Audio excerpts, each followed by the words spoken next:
Hi, greetings from Taiwan. I am Israel from asmag.com, and I'm very happy to take part in this year's secsolution forum. In today's talk, we're going to discuss the impact of the Covid-19 pandemic on the security industry, a topic that our publication has been following closely for over a year now. Towards the end of last year, we did a survey of our readership. The asmag.com readership is all professional channel players, manufacturers, distributors, integrators, and we asked them for their feedback about 2020 and how their business fared. And when we look at the results, we can see that responses from companies are divided into three main categories. The first category is companies who suffered a tremendous blow to their business. They don't know when things will open up again and they're fighting for survival. A second group of companies are companies trying to adapt to the ups and downs of doing business. When there is a lockdown, they're out of work. But when things start to open up, they're working normally. And the third group of company is companies who have an explosive rise in demand for their products. These are companies that before used to be niche manufacturers, but now there is a big demand for their products. For example, thermal scanners or contactless access control devices. When we dive deeper into the results of the survey, we see that the majority of companies in the security industry said that they belong to the first two groups. 77% of our respondents admitted to have a decrease in revenue during 2020, and 2/3, 63%, said that they had to reduce their workforce or cut other expenses in order to be able to survive the year. From a vertical point of view, companies that are involved in retail projects reported up to 60% decline in revenue, and companies doing transportation projects reported up to 40% decline in revenue. And when we look at the business side, we see that the SMEs are the companies that are squeezed the most. And now we come to the big question. How will the pandemic impact the security industry and the security distribution channel? Many of us have been living in a COVID world for a little over a year now, and I am sure that many of the changes imposed on us because of the pandemic will continue following us and impact the way that we do business in the coming years. When it comes to product features and new technologies coming into the market, we can see a rise in popularity of a few different things. The first one is contactless solutions. Now in a pandemic world, nobody wants to touch anything, so there is a rise, especially in access control, of contactless solutions that allow to detect if people are wearing masks, measure temperature, and screen you as you walk in.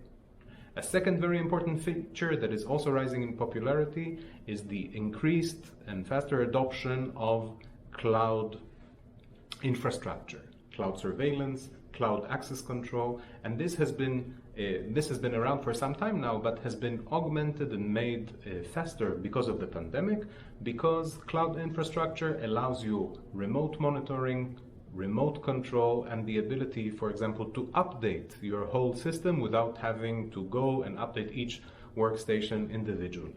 This is also evident, for example, in remote viewing, which is a feature that has been existing for some time now, but now when people cannot go on site and cannot monitor their premises normally as before, the importance of being able to remote view your office, your business, or any other facility is becoming much more critical for the security end users.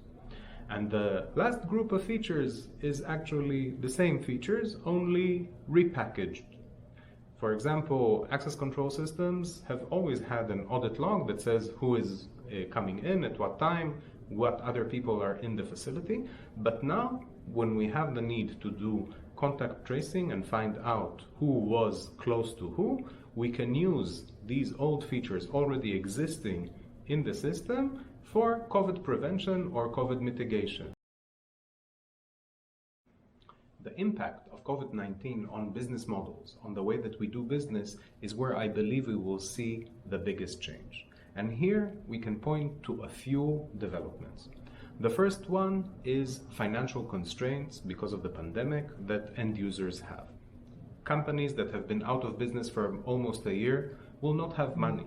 And as a result, I believe that we will see a shift from a CapEx to an OpEx model. More and more clients will be interested in a subscription model where they can rent according to their needs, and they don't have to invest a big amount of money up front in purchasing equipment.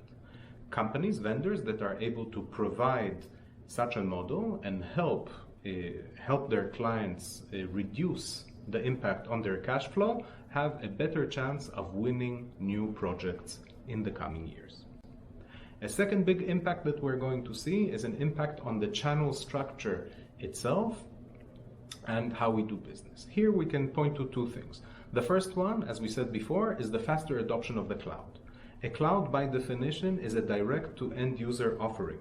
So what will be the impact on distributors and integrators if the cloud vendor goes directly to the end users? They will need to find a way to stay relevant in the market.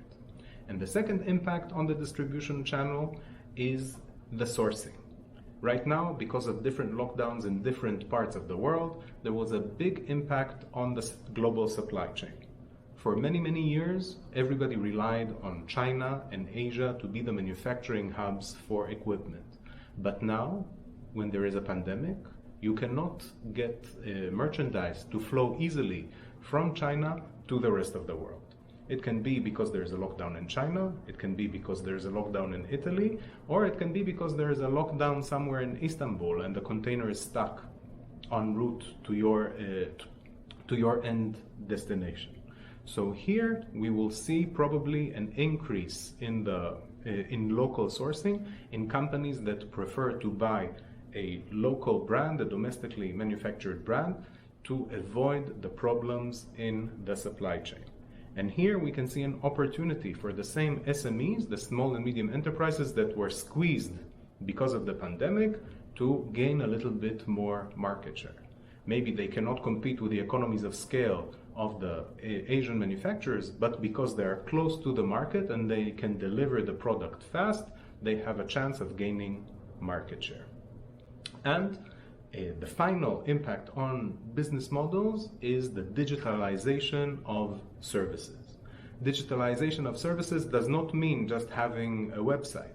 It means changing the whole way that we do business, changing how we train our clients, how we educate them, how do we collect leads, how we manage the whole customer journey.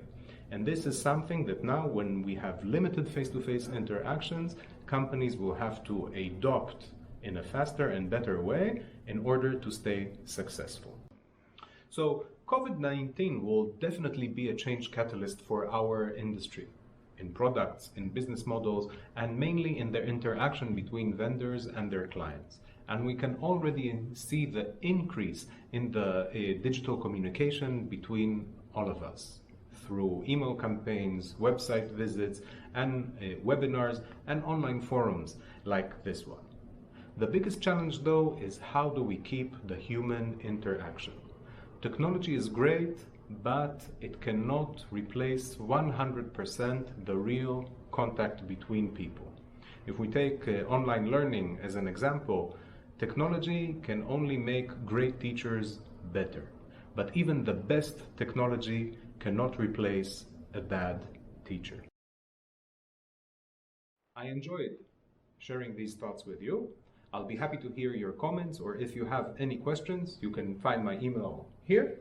And you're welcome to join us on asmag.com. You can check our content or subscribe to our weekly newsletter that goes out to 24,000 readers around the world.